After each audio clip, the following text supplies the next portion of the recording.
Hello, night listener, and welcome to Little Nightmare. I'm Emma, and tonight I'll be keeping you company to help you fall asleep. But before we begin, make sure to subscribe to the channel and leave a comment telling me where you're listening from. Story 1. It clicks the same, but not really. I started noticing the texture, once smooth, now rough. Sometimes the plastic feels damp, sometimes warm like it's been held. One night, I swear it pulsed. I replaced the switch plate, but the sensation returned. Worse, the lights began reacting slowly, flickering as if deciding whether to obey. Last night, I touched the switch and felt something tug gently from the other side of the wall. I don't think it's electricity anymore. I think something in the dark is waiting for me to flip it one more time. The change started subtly, like most things that alter our reality. The hallway light switch beside my bedroom door began feeling different under my fingertips. At first, I dismissed it as wear from daily use, but the texture kept shifting. Smooth one evening, grainy the next. Sometimes it felt sticky, as if coated with an invisible residue that my mind couldn't quite process. I found myself paying closer attention to that simple act of turning off the lights before bed. The plastic housing seemed to retain heat longer than it should, warm against my skin, even when the house had been cool for hours. The sensation lingered on my fingertip afterward, a phantom touch that made me rub my thumb against my other fingers, trying to erase the memory. The clicking sound began changing too. What had been a crisp, mechanical snap became muffled, almost organic, like pressing into something soft that shouldn't be soft. I started recording the sound on my phone, playing it back to compare. The recordings captured nothing unusual, just the standard electrical click. But my ears told a different story each night. My rational mind supplied explanations. Humidity affecting the plastic. Temperature changes causing expansion. Normal wear patterns. But explanations felt increasingly inadequate as the phenomenon evolved. The switch plate grew more responsive to my touch, almost anticipating my fingers before they made contact. The resistance changed, sometimes requiring more pressure, sometimes yielding too easily, as if the mechanism were breathing. I replaced the entire switch assembly, buying the exact same model from the hardware store. The new switch felt normal for exactly one night. By the second evening, the familiar wrongness had returned, seeping into the fresh plastic like a stain. The installation had been perfect, the wiring unchanged, Yet something fundamental had shifted. The lights themselves began responding differently. Not immediately, but with a hesitation that felt deliberate. A brief pause before illumination, as if something were considering my request. The brightness seemed inconsistent too, occasionally dimmer than it should be, other times almost harsh, casting shadows that didn't quite match the fixtures. I started keeping notes, documenting each interaction. The texture variations, the temperature anomalies, the way the switch seemed to pulse under my touch, like a slow heartbeat. My handwriting grew more erratic as the observations accumulated, the phenomena becoming more pronounced with each passing night. The first time I felt the tug, I thought I'd imagined it. A gentle pull from inside the wall, as if something were grasping the switch from the opposite side. The sensation lasted only a moment, but it left me standing in the hallway, hand frozen halfway to the switch, questioning what I'd experienced. I examined the wall behind the switch plate, searching for loose wiring or structural issues. Everything appeared normal. The electrical box was properly mounted, the connections secure. But when I pressed my palm against the wall, I felt a subtle vibration, rhythmic and purposeful, like something moving slowly within the structure itself. Sleep became elusive. I found myself lying in bed, hyper-aware of the switch's presence, just beyond my door. The mental image of it grew distorted in my mind, no longer a simple plastic rectangle, but something more complex, more alive. I could feel its texture changing, even from across the room, as if we'd formed some impossible connection. The tugging sensation grew stronger. Each night, as I reached for the switch, something pulled from the other side with increasing insistence. Not aggressive, but patient, persistent, like fingers trying to interlock with mine through the thin barrier of the wall. The plastic would flex slightly under this pressure, creating tiny ridges and valleys that mapped perfectly to my fingertips. I began avoiding the switch entirely, leaving the hallway light on through the night. But the phenomenon adapted, manifesting even when I wasn't touching it. The switch would click softly on its own, the lights responding to some invisible command. Up, down, up, down. A slow, deliberate pattern that felt like communication. The warmth became more pronounced, spreading from the switch plate to the surrounding wall.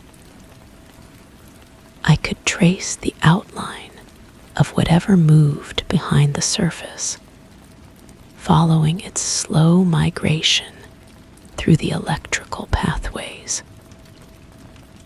It seemed to be learning the layout of my home, mapping the connections between rooms, understanding the network of wires that carried power through the structure.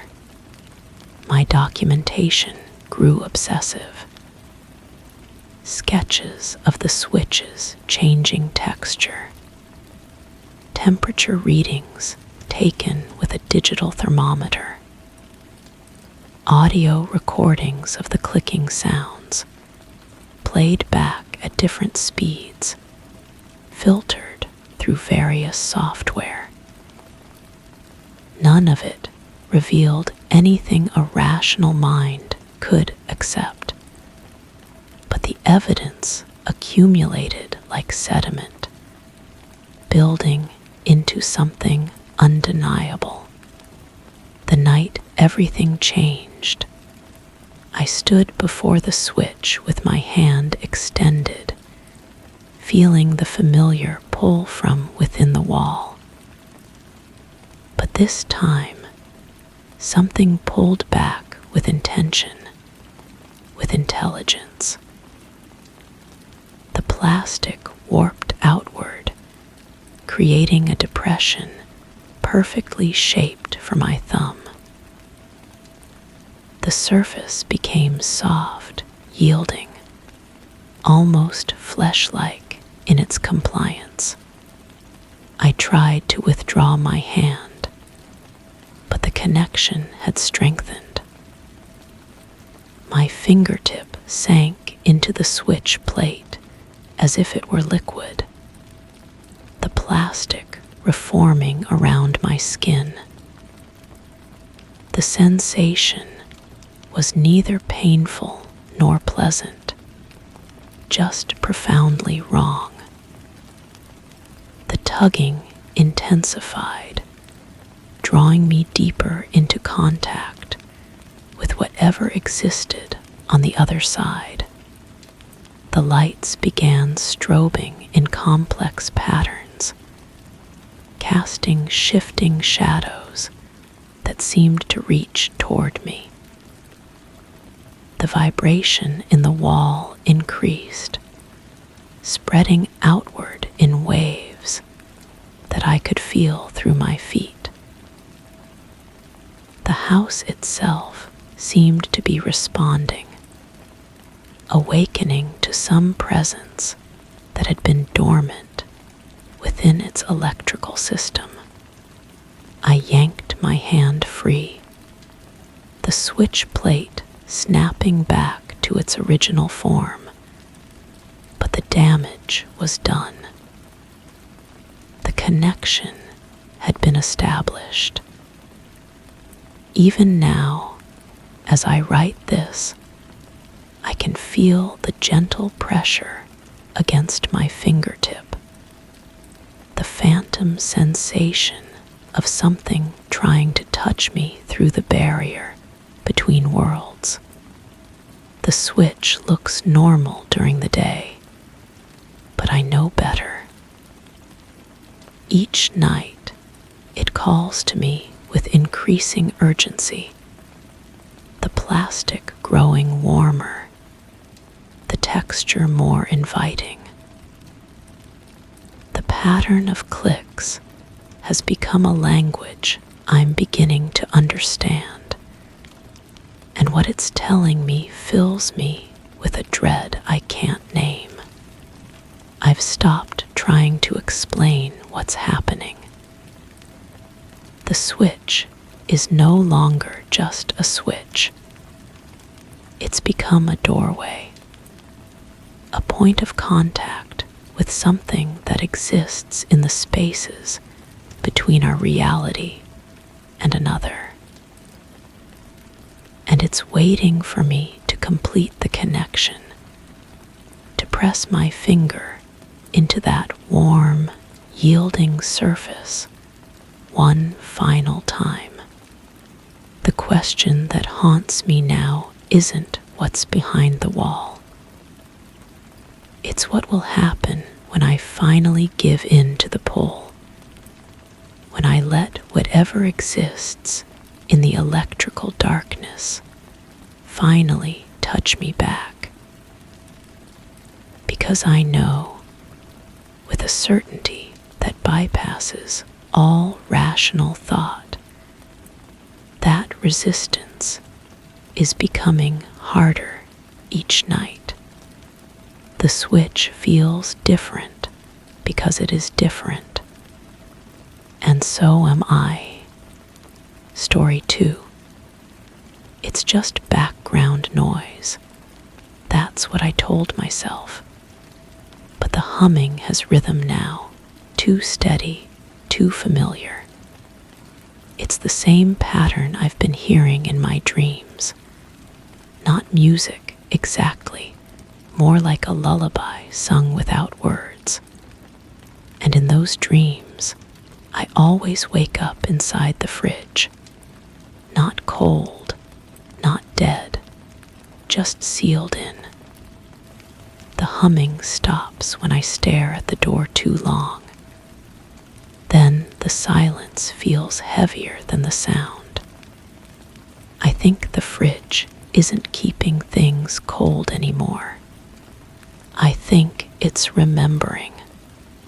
The apartment came furnished, and I never questioned why the previous tenant left everything behind.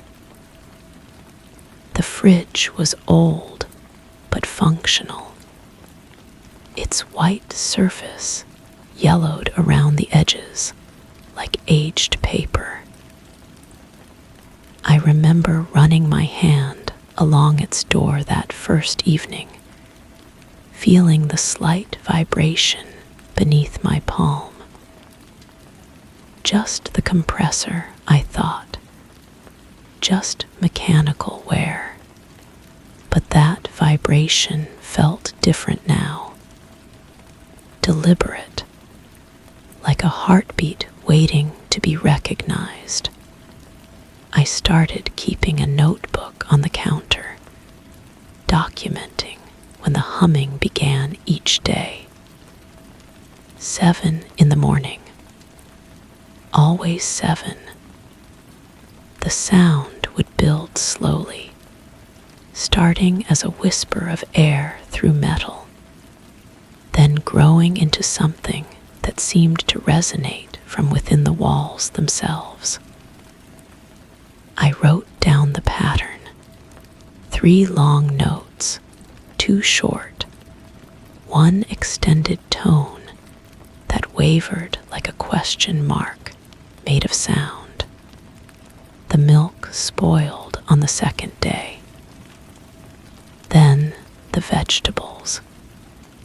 But the yogurt remained fresh for weeks, sitting in the same spot on the middle shelf, its expiration date long past. I touched the container once, and it felt warm against my fingertips. The fridge interior should have been cold, but it felt like touching skin that had been sleeping in sunlight. I called the landlord about the temperature, and he sent a repair technician. The man spent an hour checking the coils, the thermostat, the electrical connections. Everything worked perfectly, he said. The temperature gauge read exactly where it should. But when he opened the door, I watched his expression change. He touched the inside wall, pulled his hand back quickly, and muttered something about insulation problems. He left without fixing anything, because there was nothing to fix. That night, I dreamed of metal shelves and soft humming. In the dream, I was curled on the bottom shelf, my body fitting perfectly in the space between the vegetable drawer and the door. The humming surrounded me like a blanket, and I felt safe in a way I hadn't felt since childhood. When I woke, my sheets were damp with condensation, and the bedroom smelled faintly of refrigerant. I moved my notebook closer to the fridge, recording every detail. The humming changed pitch when I approached, higher when I stood directly in front, lower when I stepped to the side. It seemed to respond to my presence, adjusting its tone like a singer matching pitch with an invisible choir. During the day, I found myself drawn to the kitchen. I would stand there, notebook in hand, listening to the subtle variations in the sound. Sometimes it seemed to pause, as if waiting for me to respond. I started humming back, tentatively at first, then with more confidence. The fridge would grow quieter when I matched its tone, as if satisfied with my participation. The food situation became stranger. Nothing fresh would stay cold, but certain items remained perfectly preserved. A jar of pickles from the previous tenant sat unchanged on the door shelf. An unopened bottle of wine maintained its temperature despite the broken cooling system. These items felt different when I touched them, not cold, but somehow dense, as if they were more real than everything else. I began sleeping in the kitchen. The humming was clearer there, more complex. I could hear layers within it, harmonies that suggested multiple voices singing in unison. My dreams became more vivid, more detailed. I was always inside the fridge, but now I could see out through the glass shelves, watching myself sleep on the kitchen floor. The reflection in the fridge door started changing. At first, I thought it was the lighting, the way the overhead bulb cast shadows across the stainless steel surface. But gradually, I realized my reflection was showing me things I wasn't doing. I would see myself opening the door, reaching inside, pulling out items that weren't there. My reflection would eat food that spoiled in the real world, drink milk that had turned sour, smile with satisfaction I never felt. I started recording the sounds with my phone, hoping to capture something I could analyze, something that might explain what was happening.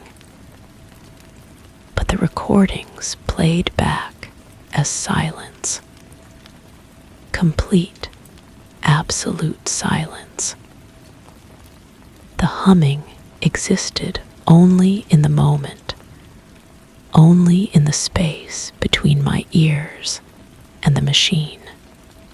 The notebook filled with observations, sketches, desperate attempts to map the pattern. I drew diagrams of the fridge's interior, marking which shelves produced which tones, noting how the sound seemed to emerge from different locations throughout the day. The humming was becoming a language, and I was learning to speak it. One morning, I woke to find the fridge door standing open. The light inside was different, not the harsh fluorescent glow of the bulb, but a soft, warm illumination that seemed to come from the walls themselves. The shelves were rearranged, creating a space exactly my size on the bottom level. The humming was louder now, more insistent, filled with urgency and invitation. I approached slowly, my bare feet silent on the cold linoleum. The warmth radiating from the open fridge felt like an embrace. I could see my reflection in the inner walls, not distorted this time, but clear and welcoming. The reflection smiled at me, gestured for me to come closer. I reached out to touch the shelf, and the metal felt like human skin. Warm, soft, yielding. The humming rose in pitch, becoming almost musical, almost joyful. I understood then that the fridge wasn't broken. It was transformed. It was alive. The space inside looked comfortable, inviting, safe. I could fit there easily, curl up among the shelves, become part of the harmony I'd been hearing. The humming wrapped around me like a lullaby, promising rest, promising belonging, promising an end to the confusion and isolation I'd been feeling. I pulled my hand back and slammed the door shut. The silence that followed was devastating. Not peaceful, but empty in a way that made my bones ache. I stood in the kitchen, staring at the closed door, feeling like I had rejected something precious and irreplaceable. The humming didn't return that day or the next, but my reflection in the door still shows me climbing inside, still shows me finding peace in that warm, singing space. And sometimes, when I'm not paying attention, I catch myself humming the same tune. The same 3 long notes, 2 short, 1 extended tone that wavers like a question waiting to be answered. The fridge still doesn't keep things cold, but now I understand it was never supposed to. It was supposed to keep things safe, and I think it's still waiting for me to come home. Story 3. I leaned back one night and felt it give just a little, like a mattress. I thought it was the wallpaper peeling, but when I pressed harder, it sank, deep, too deep. There's no plumbing there, no insulation gap. But now, when I sleep with my head against it, I hear something faint. Not scratching, breathing. A shallow rise and fall, like something slumbering in the drywall. I moved the bed away, but the wall bulged during the night, reaching for where I used to lie. I think it misses me. The first thing I noticed was the smell. Sweet, cloying, like overripe fruit mixed with something organic I couldn't identify. It seemed to seep from the very pores of the dry wall, growing stronger whenever I approached. My fingers traced the surface, feeling the texture shift beneath my touch. What should have been rigid plaster felt yielding, almost warm. The paint hadn't cracked. The surface looked normal, but my palm sank into it like flesh. I started documenting everything. Each night, I'd press my hand against different sections, mapping the areas where the wall had become soft. The phenomenon was spreading. What began as a small patch behind my headboard now extended several feet in both directions. I took photographs, though the camera never captured what my hands could feel. The images showed nothing but ordinary white paint and subtle shadows. The breathing became more pronounced. During the quiet hours, I could hear it clearly. A rhythmic expansion and contraction, as if lungs were working just behind the surface. I held my breath and listened, pressing my ear against the wall. The sound was deeper than human breathing, slower, more deliberate. Sometimes it would pause, and I'd wonder if I'd imagined it all. Then it would resume, and I'd feel the wall gently push back against my face. I tried to rationalize it. Maybe the house was settling. Maybe there was an animal trapped in the walls. But animals don't breathe in perfect rhythm for hours. Animals don't make walls soft. I called a contractor, described strange sounds, and asked about structural issues. He found nothing wrong with the foundation. No signs of moisture or pest damage. The wall was solid when he tested it, tapping with his knuckles and finding only the hollow thud of normal drywall. But that night, after he left, I watched the wall bulge outward. A slow, deliberate expansion that lasted several seconds before retracting, like something large inhaling deeply, then exhaling. I moved closer, and the bulge followed my movement. When I stepped left, it shifted left. When I backed away, it seemed to deflate slightly, as if disappointed. The smell intensified. That sweet, organic scent now carried undertones of something else. Something familiar but wrong. It reminded me of my own breath in the morning, but concentrated and amplified.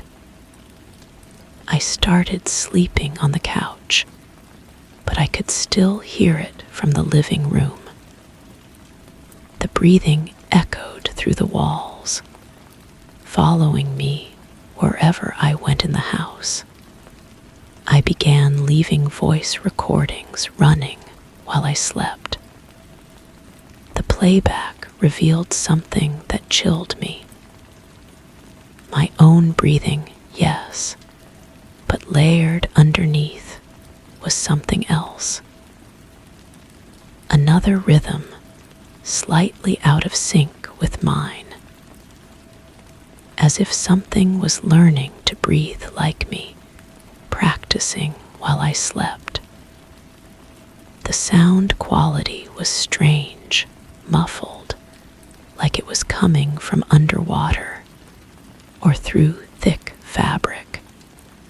During the day, I'd press my face against the wall and whisper questions. The breathing would pause, then resume with a slightly different cadence. I started to believe it was listening. When I spoke, the wall would grow warmer under my cheek. When I remained silent, it would cool. The surface began to feel less like drywall and more like skin, soft, yielding, with the faint suggestion of something moving beneath. One afternoon, I noticed my reflection in the bedroom mirror looked wrong. My face appeared slightly distorted, stretched in places, compressed in others. But when I looked directly at myself, everything seemed normal. Only in the mirror did I see the changes. My features were shifting, becoming softer, more malleable. Like the wall was influencing more than just the structure of my room. I tried to sleep elsewhere, but the breathing followed me. In hotels, in friends' homes, the walls would begin to soften within hours of my arrival. The phenomenon was spreading, or perhaps I was carrying it with me. People started avoiding me, though they couldn't explain why. They'd look at me strangely, as if something about my presence made them uncomfortable. The wall behind my bed had become completely pliable. I could push my entire hand into it, feeling warmth and a gentle resistance, like pushing into thick clay. Sometimes I felt something push back, not aggressive, but curious, exploratory, as if whatever was behind the wall was trying to understand me through touch. I started leaving my hand pressed against the wall for longer periods. The breathing would synchronize with mine, and I'd feel a strange comfort in the rhythm. The boundary between the wall and my skin seemed to blur. Sometimes I'd pull my hand away and find faint impressions of my fingerprints embedded in the surface, as if the wall was trying to memorize my touch. The smell had evolved again. Now it carried my own scent, mixed with that sweet, organic undertone. I realized the wall wasn't just breathing. It was learning, adapting, becoming something that could exist in my world, something that understood how to be close to me without alarming me completely. My reflection continued to change. My face was becoming softer, more pliable. When I pressed my cheek against the wall, I could feel it giving way, accepting me. The boundary between my flesh and the wall was disappearing. I was becoming part of whatever lived behind the surface, or it was becoming part of me. Now, when I sleep, I don't dream. Instead, I exist in a warm, breathing space where the walls pulse gently around me. The smell is comforting now, familiar and safe. I understand that the wall didn't miss me when I moved the bed. It was preparing a place for me, a space where I could belong, where the boundaries between inside and outside no longer mattered. The breathing continues, but now it's mine as much as it is the wall's. We share the same rhythm, the same warmth, the same gentle expansion and contraction. I think I'm becoming softer too, more accepting of the spaces between things. The wall behind my bed isn't getting softer. I'm learning to breathe with it. And sometimes, in the quiet hours, I wonder if the walls in other rooms are starting to listen too. Story 4.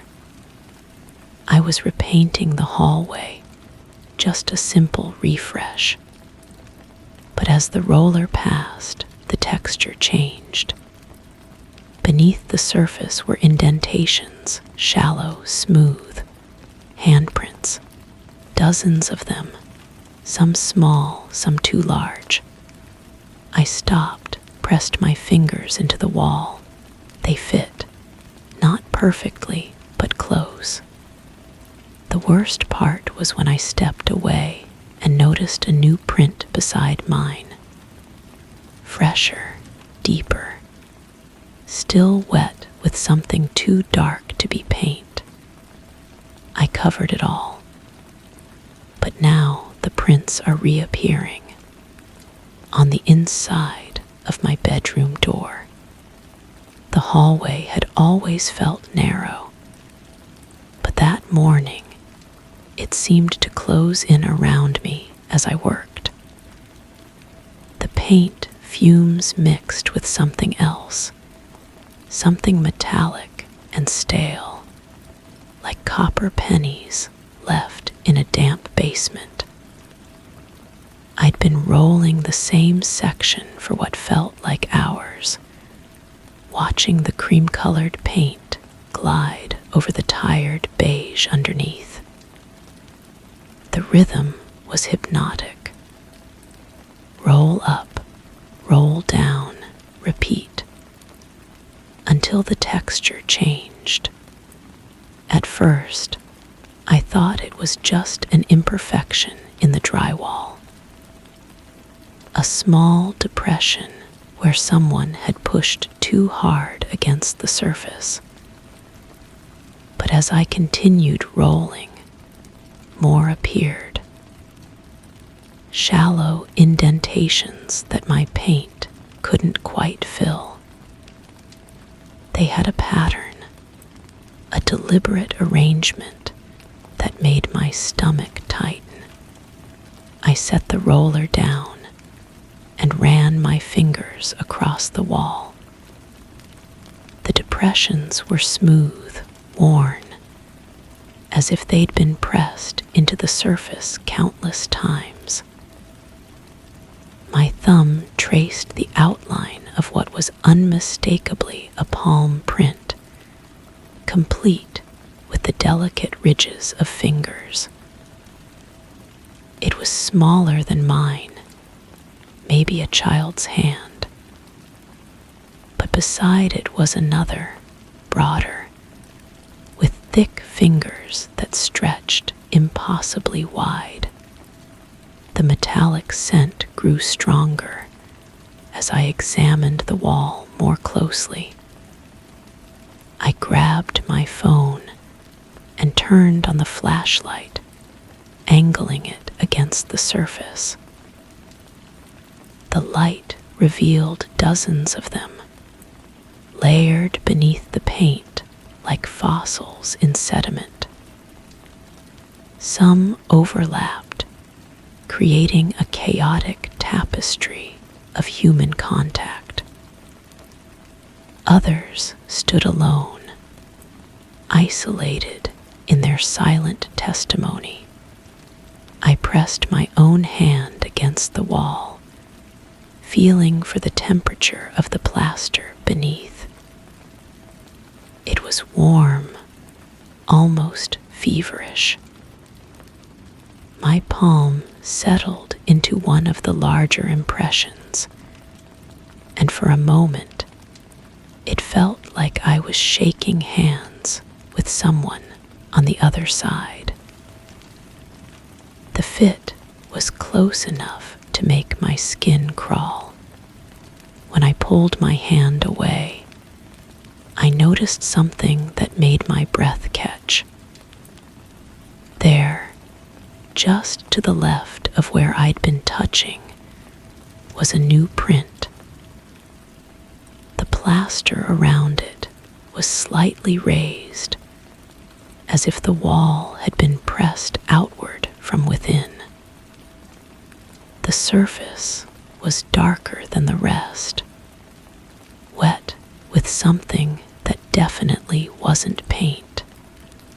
I grabbed a paper towel and wiped at the moisture. It came away rust-colored, with a consistency that made my hands shake. The smell hit me then, not metallic anymore, but organic, decomposing. I stumbled backward, nearly tripping over the paint tray. The logical part of my mind scrambled for explanations. Old pipes behind the wall, maybe. Water damage causing discoloration. But the handprints were too precise, too deliberate. And they were still appearing. I watched, frozen, as another impression slowly formed beside the first. The wall seemed to pulse gently, like breathing, and with each subtle movement, another print materialized. They were coming from inside, pushing outward with patient persistence. I grabbed my phone again and started recording. The camera picked up details my eyes had missed. Fingerprints visible in the impressions. Nail marks scratched into the plaster. Some of the prints were turned at impossible angles, as if the hands had been twisted before making contact. The hallway suddenly felt colder, and I realized the warmth I'd felt earlier was radiating from the wall itself. I pressed my ear against the surface, listening for sounds of movement, of life. What I heard was worse than silence. There was a rhythm, faint but unmistakable, like someone tapping Morse code from the other side. I started painting over the prints frantically, rolling thick coats of paint across the entire wall. The coverage was uneven, but I didn't care. I just needed them gone. The paint went on smoothly at first, but as I worked, it began to bubble and separate in certain spots. The handprints were bleeding through, darker now, more defined. By the time I finished, the wall looked worse than when I'd started. The paint was streaked and patchy, and the impressions were still visible beneath the surface. But I convinced myself it was over. I cleaned my brushes, stored the paint, and tried to forget what I'd seen. That night, I lay in bed listening to the house settle around me. Every creak and groan seemed amplified, significant. I'd left the hallway light on, unable to face the darkness where those prints waited. But as I drifted toward sleep, I became aware of a new sound, a soft, rhythmic tapping coming from the wall beside my bed. I reached over and touched the surface of my bedroom wall. It was warm, feverish, just like the hallway had been. And there, barely visible in the dim light from the hallway, were the faint outlines of handprints appearing on the paint. Small ones at first, then larger, then impossibly large. They were spreading, multiplying, covering every inch of the wall. I scrambled out of bed and turned on the lights. The prints were clearer now, pressed deep into the surface, as if the wall were made of wet clay. But these weren't just impressions. They were accompanied by something else. Words, scratched into the plaster with fingernails, barely legible, but unmistakably there. Let us out. The tapping grew louder, more insistent. It was coming from inside the walls now, from every direction. I could feel vibrations through the floor, through the ceiling.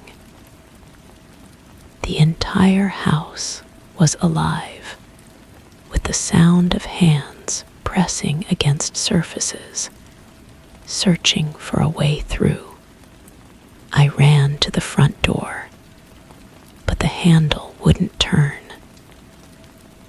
The metal was scorching hot, and when I pulled my hand away, my palm print was burned into the brass.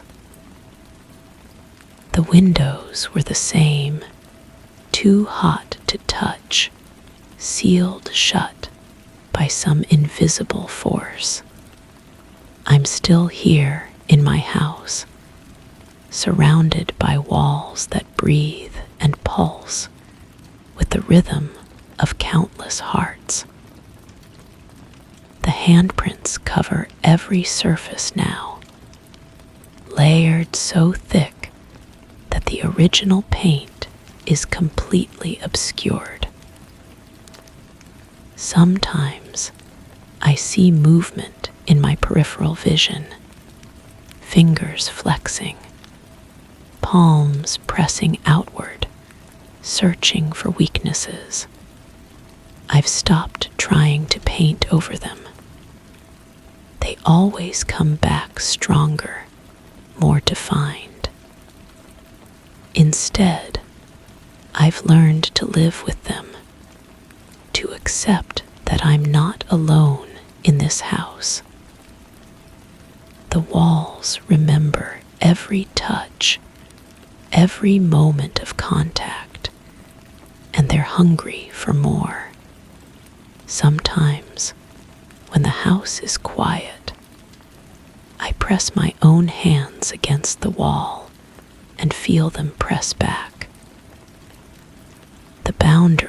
between inside and outside is thinning, and I'm not sure which side I'm really on anymore.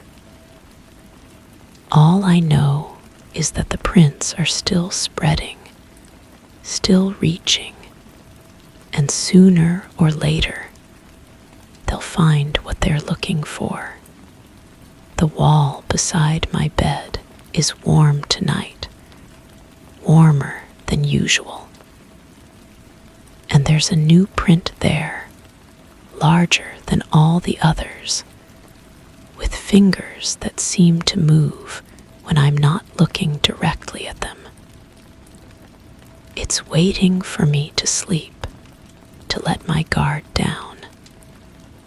But I can't close my eyes anymore, because I know that when I do, those hands will finally break through, and then I'll understand what they've been trying to tell me all along. Story 5.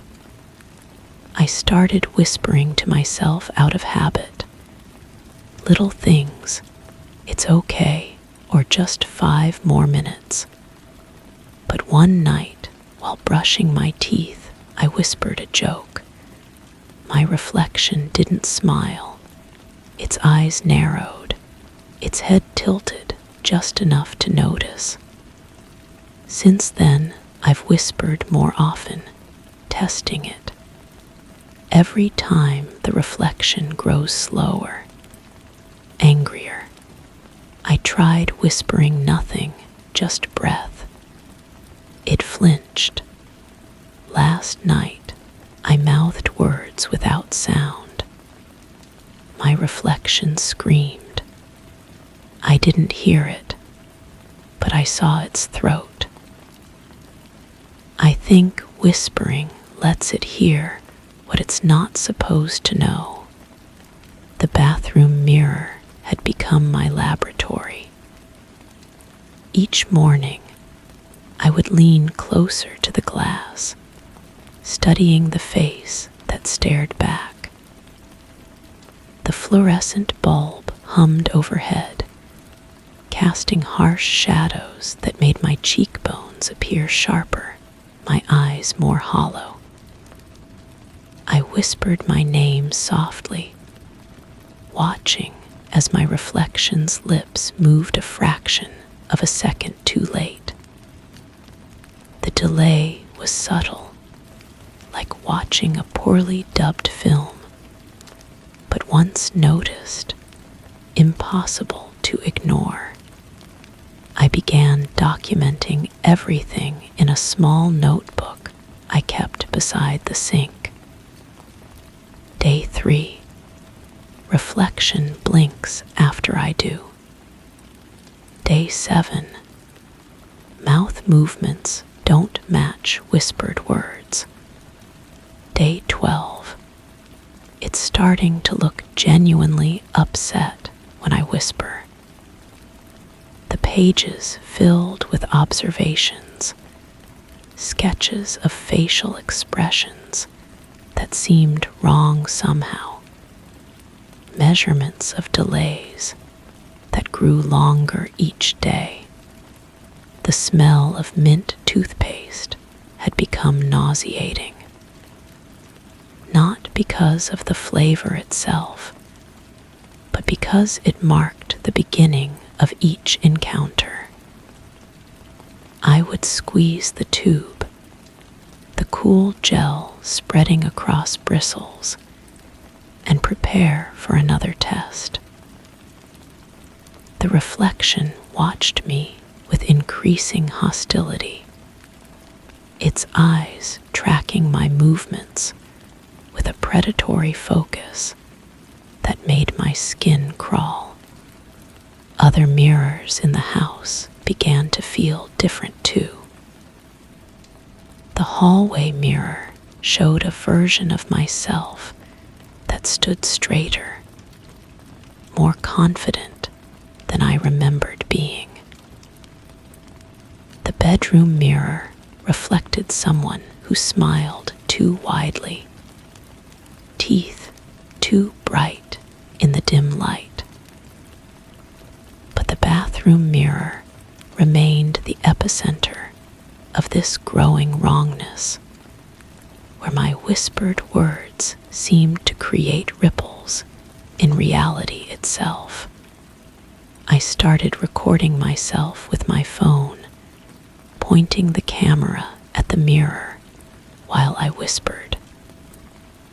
The recordings showed nothing unusual, just me talking to myself like any other person might. But watching the playback felt like observing a stranger. My voice sounded hollow, distant, as if it were coming from somewhere else entirely. The reflection in the phone screen moved normally, but I could swear I saw something flicker in its eyes, something that shouldn't have been there. Sleep became difficult. I would lie in bed, wondering if the person in the mirror was lying down too, or if it remained standing, waiting for me to return. The thought made my stomach turn. I covered the bathroom mirror with a towel, but the fabric felt cold against my palm, as if something on the other side were breathing against it. The whispers grew more frequent, more experimental. I would lean close to the covered mirror and speak in different tones, different volumes, testing the boundaries of this strange phenomenon. Sometimes I thought I heard muffled responses, like someone trying to speak through thick glass. The towel would shift slightly, as if moved by breath from behind.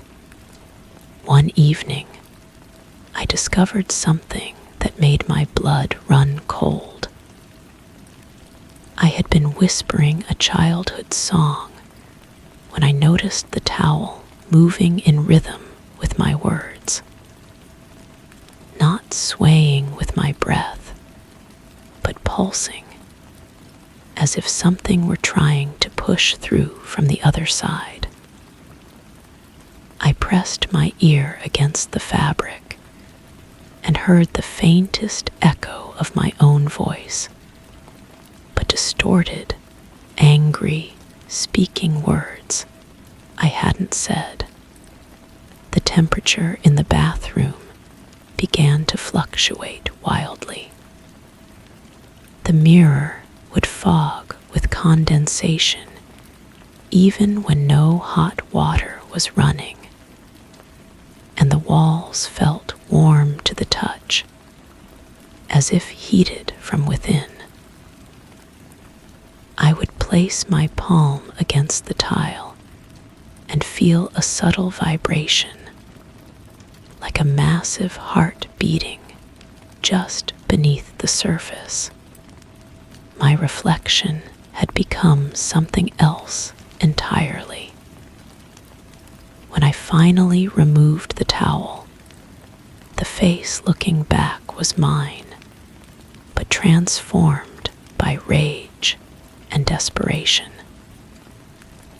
Its mouth moved constantly, forming words I couldn't hear, and its hands pressed against the glass from the inside, leaving no prints, but somehow communicating a frantic need to escape. I tried to stop whispering, to break whatever connection had formed between us. But the silence was worse. The reflection would lean forward, its face inches from the glass, mouth opening and closing like a fish gasping for air. Its eyes would dart around frantically, searching for something just out of view. The final test came when I decided to whisper a single word: help. The reflection's response was immediate and terrifying. Its face contorted with fury, hands clawing at the glass, mouth opening wide in what could only be a scream of pure hatred.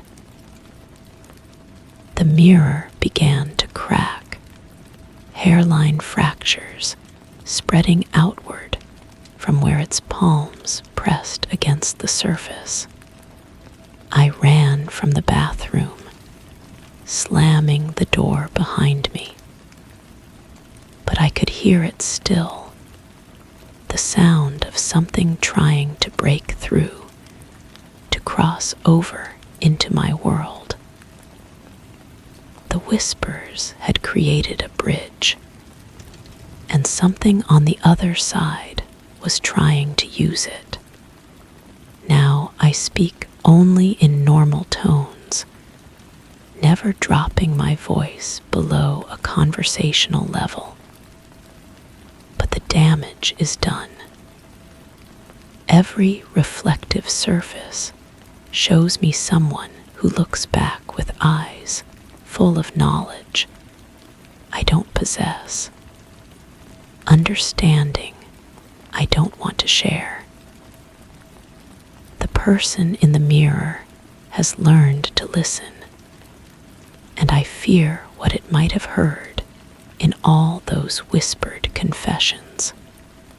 The bathroom door remains closed. Sometimes, late at night, I hear the soft sound of breaking glass, followed by footsteps that match my own rhythm perfectly. I wonder if it's still trapped, or if whispering was never about letting it hear, but about teaching it to speak. Story 6. After every shower, the mirror fogs up as usual. But recently, words have started forming in the mist, not written by my hand, too smooth, too curved, too deliberate.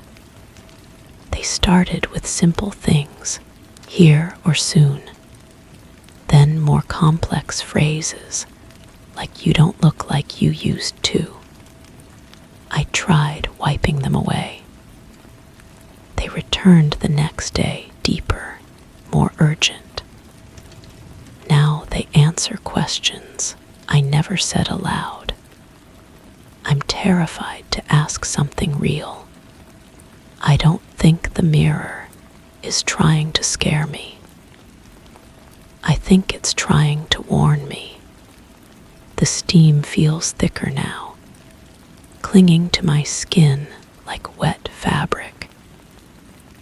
Each droplet seems to hang suspended, defying gravity, forming patterns that shift when I'm not looking directly at them.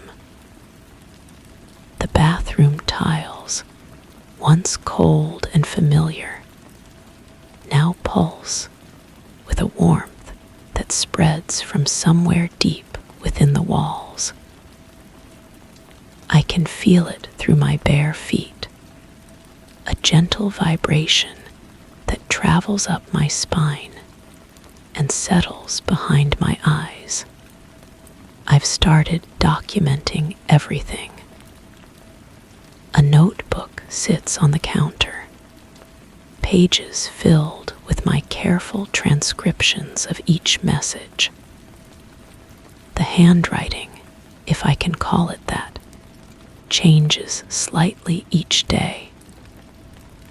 Sometimes the letters are thin and spidery, other times bold and confident, but always that same flowing quality, as if written by someone who has all the time in the world to perfect each curve. Yesterday, I tried speaking to it. The words felt heavy in the humid air, my voice echoing strangely off the tiles. I asked, "What do you want?" The mirror remained clear for several heartbeats. Then slowly, deliberately, the fog began to swirl. To show YOU appeared first, followed by what you refused to see. The reflection beneath the words looked wrong. My eyes seemed deeper, older. My mouth moved slightly out of sync with my words. When I raised my hand to touch the glass, my reflection hesitated for just a moment before matching the gesture. The lag was barely perceptible, but it was there. I've been avoiding mirrors in other rooms now. The bathroom mirror feels like a contained conversation, somehow safer than risking this spreading throughout the house. But I can sense them watching, every reflective surface seeming to hold its breath, waiting. The chrome faucet shows distorted glimpses of movement that don't match my own. The black screen of my phone catches light in ways that form shapes I don't want to examine too closely. The messages have become more personal. "Your mother called 3 times," appeared before I even checked my phone. It was right. The crack in the bedroom wall is spreading, led me to discover a hairline fracture I'd never noticed, running from floor to ceiling like a slow-motion lightning bolt. Each prediction, each observation, proves accurate in ways that make my skin crawl. I tried covering the mirror with a towel, but the condensation seeped through, forming words on the fabric itself. The terry cloth absorbed the moisture in patterns that spelled out, "Hiding won't help." When I pulled the towel away, the mirror underneath was completely clear, showing my reflection with perfect clarity, except for the eyes. They belonged to someone else, someone who had been watching me for far longer than I'd been watching back. The bathroom has become a different space entirely. The corners seem deeper, the ceiling higher. Shadows fall at impossible angles, and the air tastes metallic, like pennies left in a pocket too long. The shower curtain moves without any breeze, creating soft, rustling sounds that almost form words. I've started showering with my eyes closed, but somehow I always know when the writing begins. I can feel the moisture rearranging itself, pulling itself into letters and symbols that burn themselves into my vision, even through closed eyelids. Last night, I decided to test it. I whispered, "Tell me something I don't know." The response came immediately, letters forming with an urgency I'd never seen before. You died in the shower 2 weeks ago. The words hung in the air like a physical presence, and suddenly the warmth I'd been feeling made terrible sense. It wasn't coming from the pipes or the heating system. It was coming from me. I reached out to touch the glass, and my hand passed through it like water. The reflection on the other side smiled with my face, but with eyes that held memories I didn't recognize. It mouthed words I couldn't hear, but somehow understood. I've been trying to tell you. The mirror shows me now, but not as I am.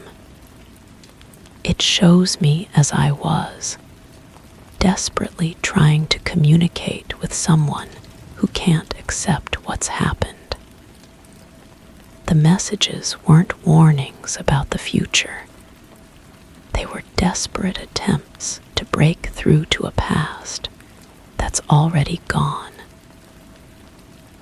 The person looking back at me isn't a stranger. It's who I used to be, before everything changed in ways I still refuse to understand. I write these words now, but I'm not sure if the pen is moving, or if I'm simply willing the letters to appear. The notebook feels insubstantial, like trying to grasp fog. But the mirror remains constant, always clear, always showing me the truth I've been avoiding. The bathroom has become my entire world, and I'm beginning to understand that I may never leave it again. The water still runs hot, but I can't feel it anymore. The mirror still fogs up, but now I'm on both sides of the glass, having conversations with someone who might not even realize they're no longer breathing. The messages continue, but now I understand. I'm not reading them. I'm writing them, desperately trying to reach through to a world that's already moved on without me. 47. I have a habit of keeping quiet when I'm anxious, just listening. And that's when I noticed it, the faint squeak of metal turning, always right after silence settles in. It doesn't happen when I'm talking or playing music, only when the air is thick with hush. One night I sat in the dark, silent, watching the hallway door. I heard it click. It didn't open, just clicked once, as if disappointed. Now, every time I go silent, I hear a doorknob somewhere in the house shift slightly. I think they're testing me, waiting for me to go quiet, forever. The first time I really paid attention to the sound, I was sitting in my kitchen chair, nursing a cup of coffee that had gone cold. The ceramic felt rough against my palms, and I could smell the lingering trace of vanilla from the candle I'd blown out earlier. That's when silence crept in, heavy and expectant. The house seemed to exhale, settling into its familiar creaks and whispers. But then came that metallic whisper, a doorknob turning slowly, deliberately, somewhere beyond the kitchen archway. I froze, listening harder. The sound stopped. My heartbeat filled the quiet space, drumming against my ribs. I called out, asking if anyone was there, but my voice echoed back empty. The moment I spoke, the turning ceased completely. It was as if the house itself had been caught in the act of something it shouldn't be doing. Over the following days, I began to notice the pattern. During conversations, during phone calls, while the television murmured in the background, nothing. But the instant I fell into contemplative silence, there it was, a gentle rotation of metal against metal, always just beyond my line of sight. Sometimes it came from the bedroom door, other times from the basement entrance. Once, I could have sworn it originated from the front door, though that seemed impossible given the heavy deadbolt I'd installed. I started keeping a small notebook, documenting each occurrence. The paper felt smooth beneath my pen as I recorded the details. The time of day, the weather, what I'd been doing before the silence fell. A pattern emerged, but not one that made logical sense. The sounds came more frequently during overcast afternoons, when the air pressure seemed to press against the windows.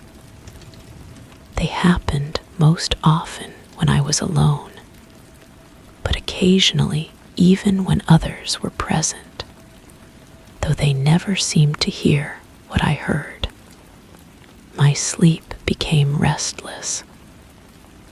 I'd wake to the sound of doorknobs turning in sequence, as if something was methodically testing every entrance to my home. I'd lie still, barely breathing, tracking the progression from room to room. Click, pause, click, pause. Always the same rhythm, always the same hesitation, as if waiting for my reaction.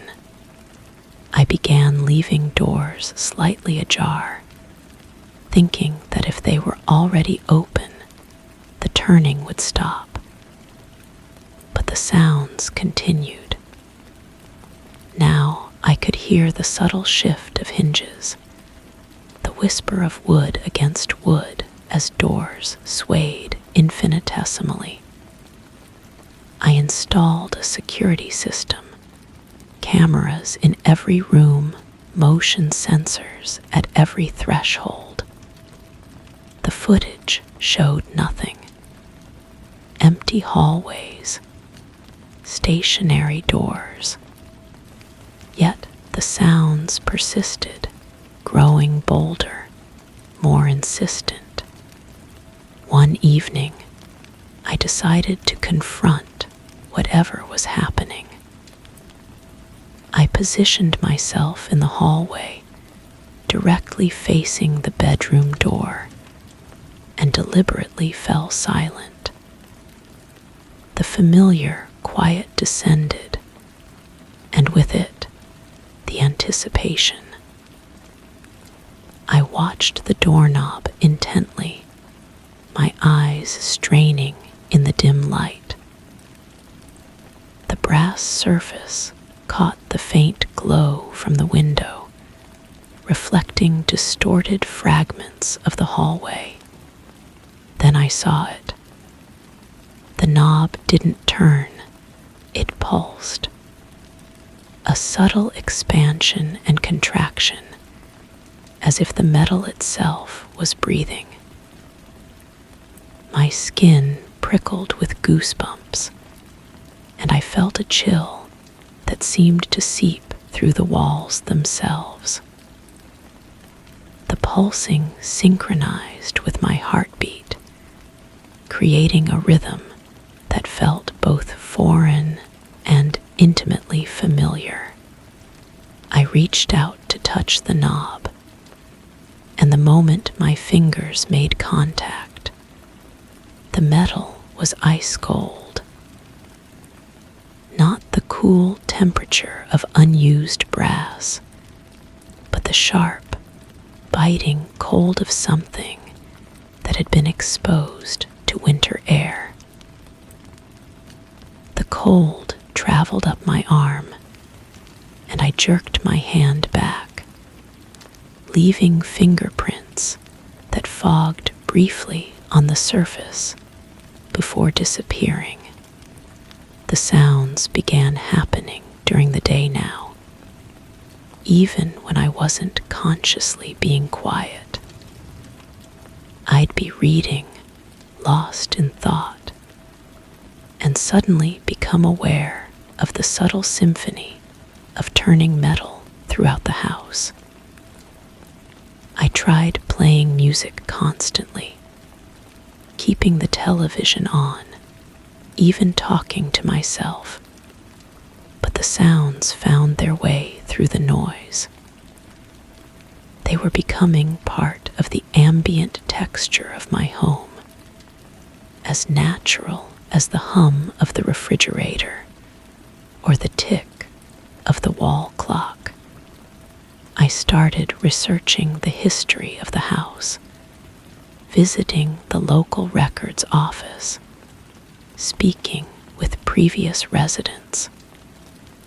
The house had been built decades ago, and while I found evidence of several families who had lived here, none had reported anything unusual.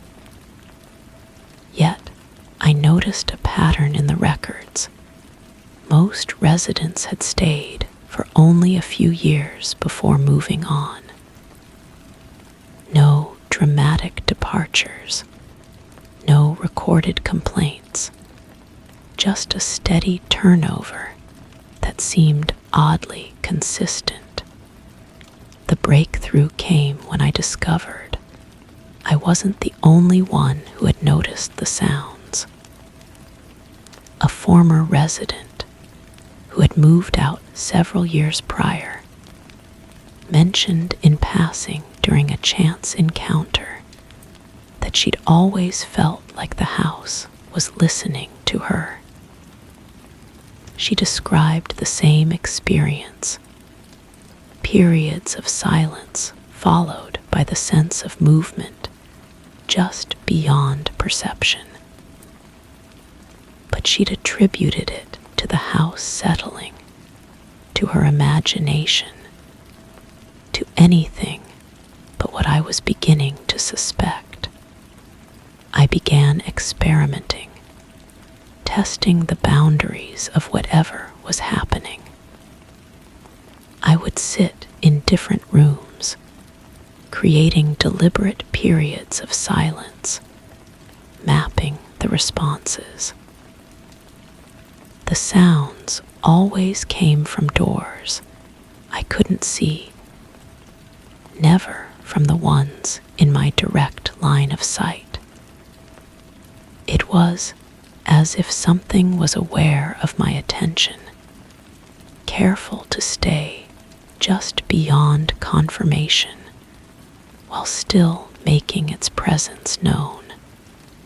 The night everything changed, I was lying in bed, listening to the familiar sequence of doorknobs turning throughout the house. But this time, the sounds were different, more urgent, more insistent. I could hear multiple doorknobs turning simultaneously, creating a discordant chorus of metal against metal. The sounds were louder now, no longer subtle whispers, but clear, deliberate rotations. I got up and walked through the house, following the sounds. Each time I approached a door, the turning would stop, only to resume from another location. I was being led, guided through my own home by something that seemed to know exactly where I was at every moment. The tour ended at the basement door, where the doorknob was rotating continuously, the metal worn smooth by countless unseen hands. I opened the door and descended the stairs, my bare feet cold against the concrete floor. The basement was exactly as I'd left it, boxes stacked against the walls, old furniture draped in sheets, the faint smell of dampness and stored memories. But now I could hear it clearly, the sound of doorknobs turning, coming from doors that didn't exist down here. As I stood in the center of the basement, the sounds surrounded me.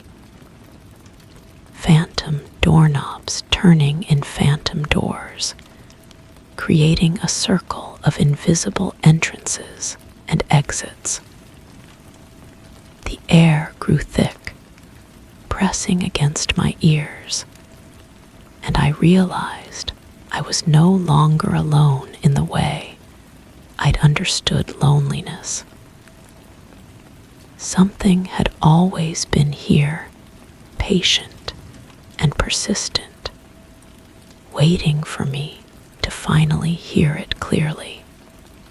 The sounds stopped abruptly, leaving a silence so complete it felt like a physical presence. In that moment, I understood. The doorknobs had never been opening anything. They had been closing. Each turn was another barrier, another layer of separation between me and whatever lay beyond. And now, in the perfect quiet of the basement, surrounded by the echo of countless turnings, I realized I had been sealed in. I tried to leave, but the basement door no longer opened. The doorknob turned freely in my hand, but the door remained solid, immovable. I pressed my ear against the wood and could hear the sounds above. All the doorknobs in the house turning at once, sealing every exit, every possibility of escape. I still live in the house. The sounds have stopped now because I've learned to never let silence fall completely. I keep a constant stream of whispers, of movement, of sound.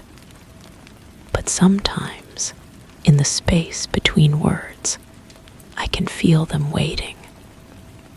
The doorknobs haven't disappeared. They've just grown patient. They know that eventually, everyone runs out of things to say. And when I finally fall silent, they'll complete their work, turning one last time to seal away whatever remains of me. The house breathes around me now, its rhythm matching mine. And I've begun to understand that I was never the one listening. I was the one being heard. And now that I know this, I can never quite stop talking, never quite stop moving, never quite stop being afraid of what happens when the doorknobs finish turning, and the silence finally, permanently, settles in. Story 8. It changes every day. One morning, it smelled like pine needles and wet wool. Another like baby powder and old books. But none of them are mine. They come with flashes, brief sensations, thoughts I don't recognize. Sitting at a desk I've never owned. Missing someone I've never met. I tried writing them down, mapping them to rooms. But the more I write, the stronger the smells become. I think I'm not living alone. I think I'm renting space in someone else's grief. The kitchen held lavender and burnt toast when I first noticed something was wrong. Not the smell itself, that seemed normal enough, but the way it made my hands shake as I reached for the coffee maker. My fingers trembled against the cold metal, and for a moment I could swear I felt smaller hands, weathered and thin, performing the same ritual. The sensation lasted only seconds, but it left me standing there, staring at my own hands as if they belonged to someone else. I started keeping a journal that very afternoon. The living room smelled like pipe tobacco and leather, neither of which I'd ever owned. As I wrote, describing the thick, almost suffocating sweetness of the tobacco, the scent grew stronger. It wrapped around me like invisible smoke, and I found myself relaxing into the couch in a way that felt practiced, familiar. My pen moved across the page without conscious thought, forming words about Sunday afternoons and newspapers rustling, about the weight of reading glasses sliding down a nose that wasn't mine. The bathroom brought vanilla and antiseptic the next morning. While brushing my teeth, I caught my reflection adjusting in the mirror. A slight tilt of the head, a different way of holding my shoulders.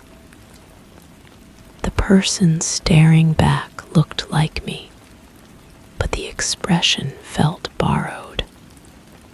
I touched the glass, and my reflection touched back, but there was a delay, as if it were considering whether to follow my movements. I began recording everything. The bedroom smelled like roses and mothballs on the third day, and I woke up having dreamed of a wedding dress hanging in a closet that didn't exist. My phone captured nothing, no unusual sounds, no visual anomalies.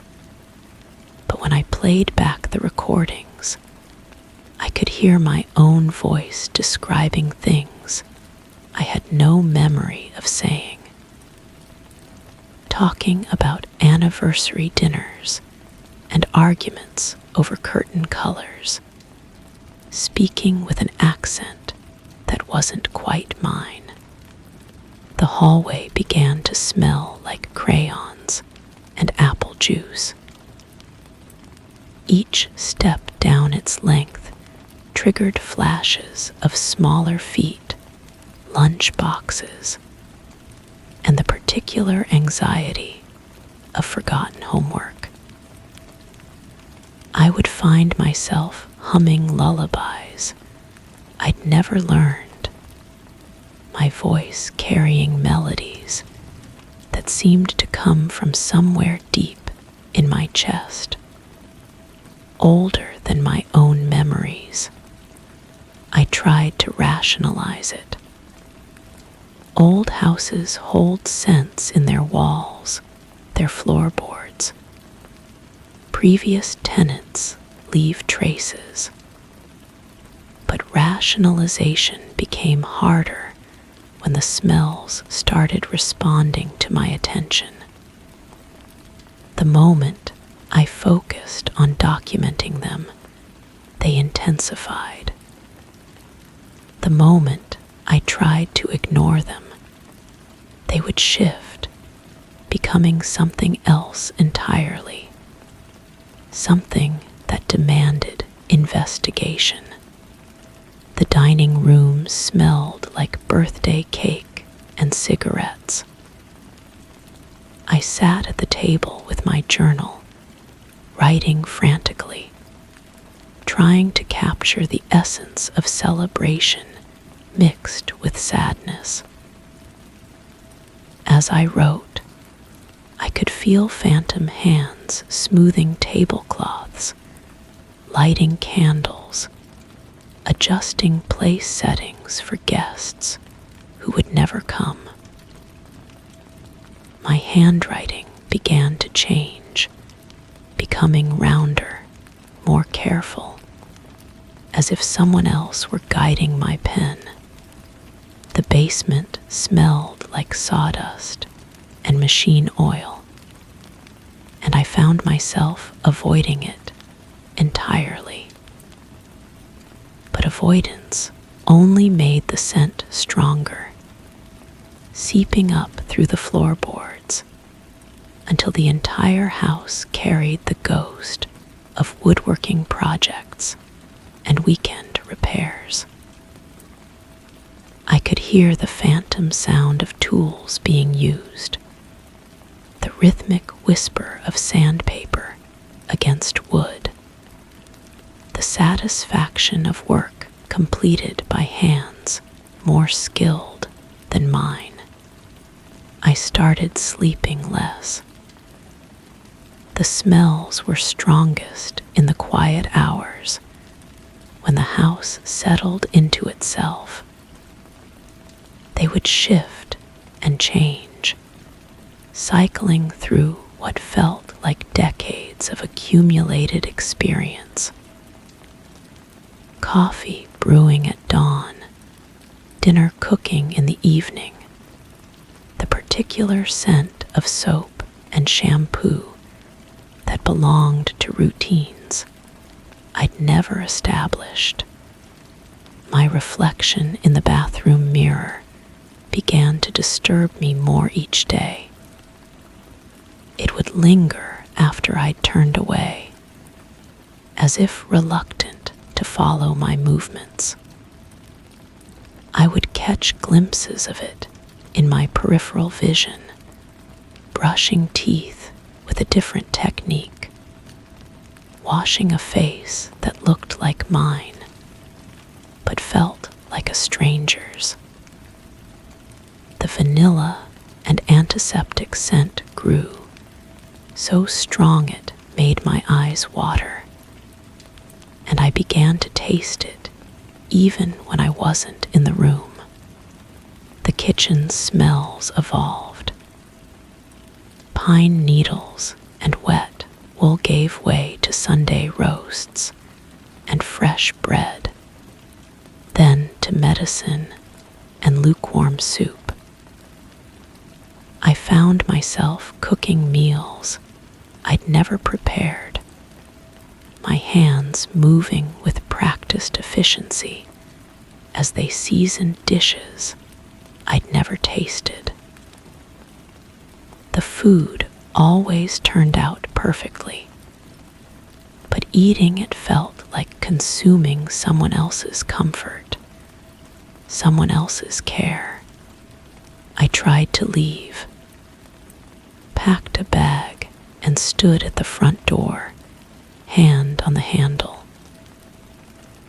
house smelled like rain and departure, like suitcases and tearful goodbyes, and I realized I was feeling someone else's reluctance to go. The scent wrapped around me like arms I'd never been held by, and I found myself unpacking, settling back into routines that weren't mine. The journal filled with handwriting that shifted between my own careful script and something looser, more flowing. I would read entries I had no memory of writing, descriptions of holidays I'd never celebrated, arguments I'd never had, reconciliations I'd never experienced. The words felt true, even though they described a life I'd never lived. Windows began to fog without explanation. I would trace patterns in the condensation, my finger moving of its own accord, spelling out names I didn't recognize, drawing hearts around initials that meant nothing to me. The glass would clear, but the sensation of someone else's devotion lingered on my fingertips. The house smells like someone else's memories, and I think I'm becoming them. Each scent carries more than fragrance. It carries the weight of lived experience, the accumulated substance of a life fully inhabited. I feel myself thinning, becoming transparent, as if I'm slowly being replaced by the echoes of whoever lived here before. My own memories feel distant now, like photographs viewed through frosted glass. I remember my name, my past, my reasons for coming here, but they feel increasingly irrelevant. The house has its own gravity, its own needs, and I'm being drawn into an orbit I can't escape. The mirror in the bathroom no longer shows my reflection. It shows someone else entirely, someone who looks comfortable in this skin, who belongs in this space. They nod at me with familiar eyes, and I find myself nodding back, accepting what I'm becoming. I am no longer living alone. I am no longer living at all. I am becoming part of the house's memory, another layer of scent and sensation to be absorbed by the next tenant. The journal in my hands feels heavier each day, filled with a life I never lived, but somehow remember perfectly. The house smells like someone else's memories, and now those memories are mine. Story 9. Only this room. I don't speak out loud here anymore. Not since I noticed the echo too fast, too sharp, like it's anticipating me. But worse than that is the internal noise. My thoughts seem amplified, like they're being spoken back to me in someone else's voice. I think something here is listening, and when I think too clearly, it listens too well. I tried meditating. The silence screamed. I tried filling the room with noise. The walls throbbed. Now I sit still and try not to think at all. But even then, something finishes my sentences. The stain on the ceiling appeared 3 weeks ago. Water damage, I assumed. The landlord would fix it eventually. But the mark wasn't wet anymore. It was dry, brown, spreading like spilled coffee across white paint. When I touched it, the surface felt warm. The warmth traveled down my fingertips into my palm, then up my arm.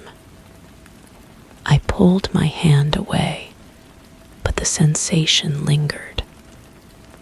The mark looked different each morning, slightly larger, with new tendrils reaching toward the corners.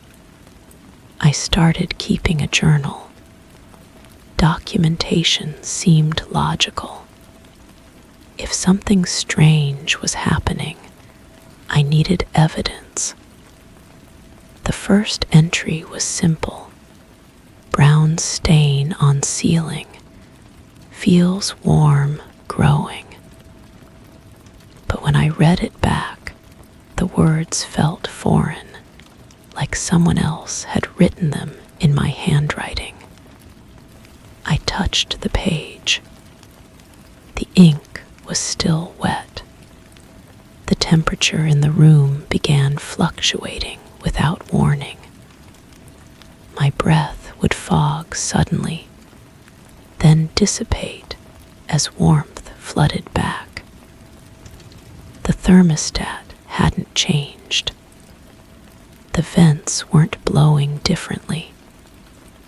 Yet I could feel the air itself shifting, like invisible currents moving through space. When I pressed my palm against the wall, I felt a subtle vibration, not mechanical, but organic, like a heartbeat underneath the plaster. I bought a digital recorder. If my thoughts were being amplified, maybe I could catch something. I set it on the desk and pressed record. The room fell silent except for the soft hum of the device. I thought about simple things, what to eat for dinner, whether it might rain. The recorder captured nothing unusual, but when I played it back, there were gaps. Small spaces where the audio cut out, right when I remembered thinking something specific. The smell started subtly. Vanilla at first, then something deeper, cinnamon, maybe cedar.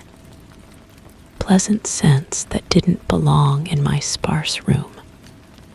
I searched for the source, checked the vents, looked under furniture, examined the walls. Nothing. The fragrance grew stronger when I stood near the stain, which had now spread across half the ceiling. The brown tendrils formed patterns that seemed almost deliberate, like branching veins or rivers viewed from above. My reflection in the mirror began acting strangely. Not dramatically, just small delays, micro movements that happened a fraction too late.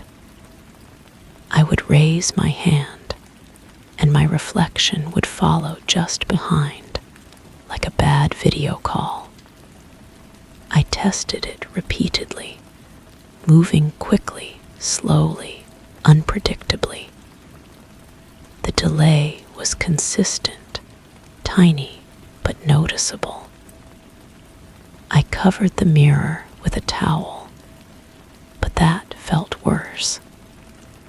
The fabric moved occasionally. occasionally, as if something was trying to push through from the other side. The journal entries multiplied. I found pages I didn't remember writing, filled with my handwriting, but describing events I couldn't recall. The voice spoke clearly today. It knew my middle name. I don't have a middle name. The stain pulsed 13 times before stopping. I had never counted. It's learning my schedule. I never had a schedule. Each entry was dated, timed, detailed. The handwriting was unmistakably mine, but the memories were absent. I started sleeping in the living room. The bed felt too close to the ceiling, too vulnerable beneath the spreading stain. But even from the couch, I could hear sounds from the room. Soft scratching, like fingernails on wood. Paper rustling.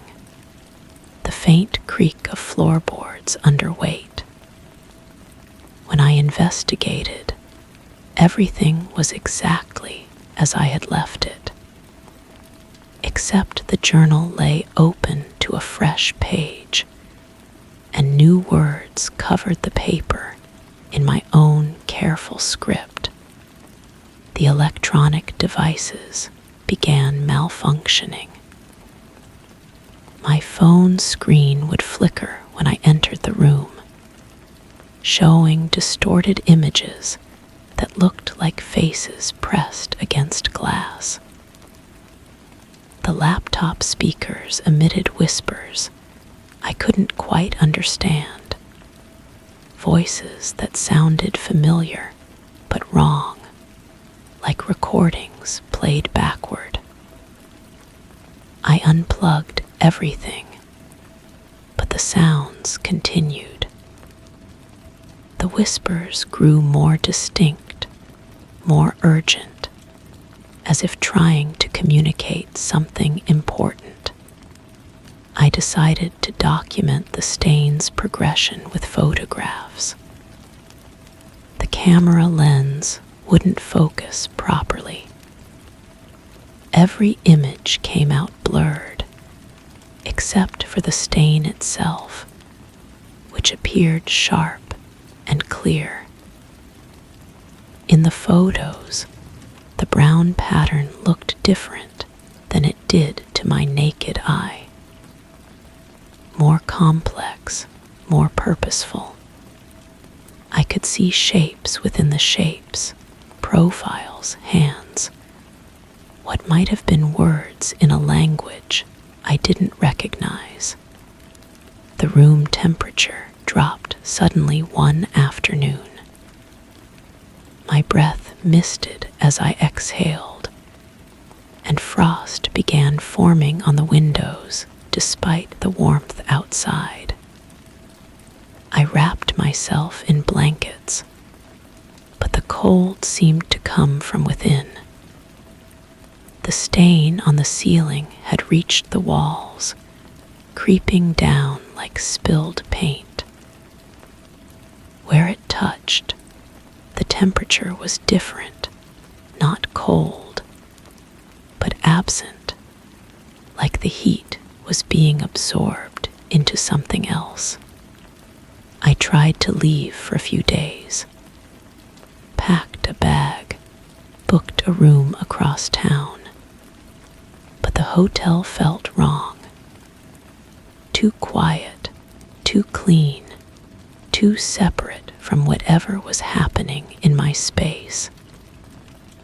I found myself checking the ceiling for stains, pressing my ear to walls, listening for whispers that weren't there. The absence felt worse than the presence. I returned before checkout, key trembling in my hand as I unlocked the door. The stain had changed again, It covered the entire ceiling and portions of each wall, forming a network of brown veins that pulsed with subtle light. The pattern was unmistakably organic, like neural pathways or blood vessels magnified and stretched across the room. When I touched the wall, the vibration was stronger, more rhythmic. The surface felt alive. I found equipment in my closet, devices I didn't remember buying. Sensors, monitors, cables connecting to my laptop. The screen showed readings I didn't understand. Electromagnetic fluctuations, temperature gradients, audio frequencies beyond human hearing. According to the data, something was indeed present in the room. Something that responded to my presence, that grew stronger when I was near. The journal had filled multiple volumes. Stacks of notebooks covered the desk, each one filled with my handwriting documenting experiences I couldn't remember having. The entries grew more detailed, more technical, describing phenomena I had no knowledge of. The entity demonstrates non-local awareness. Temporal displacement occurs in 3.7-second intervals. Subject integration proceeding as expected. I stopped reading the entries. They frightened me more than the stain, more than the whispers, more than the cold. These were my thoughts, my words, my observations, but they belonged to someone else. Someone who understood what was happening here, who had been studying it, documenting it, perhaps even welcoming it. The final entry appeared while I was watching.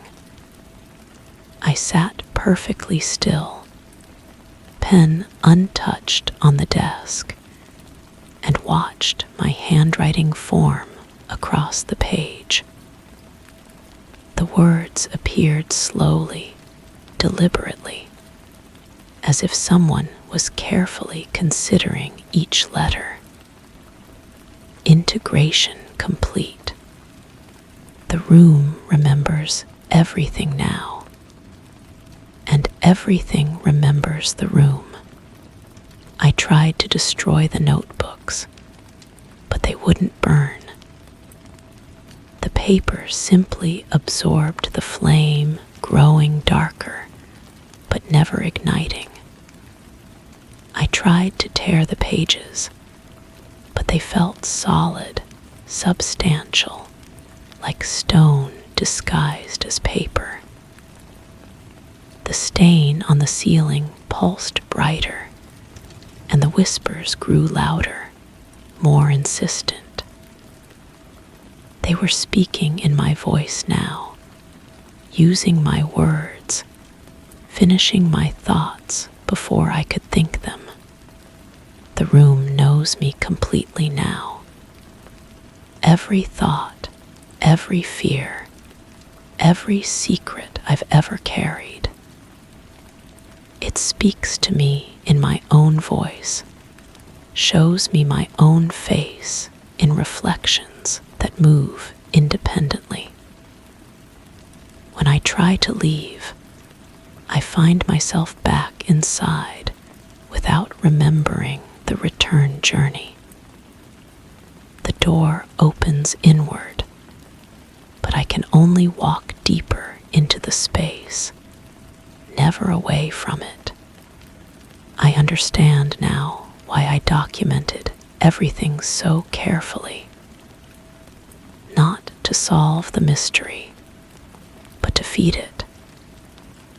Each observation, each measurement, each desperate attempt to comprehend what was happening only made it stronger.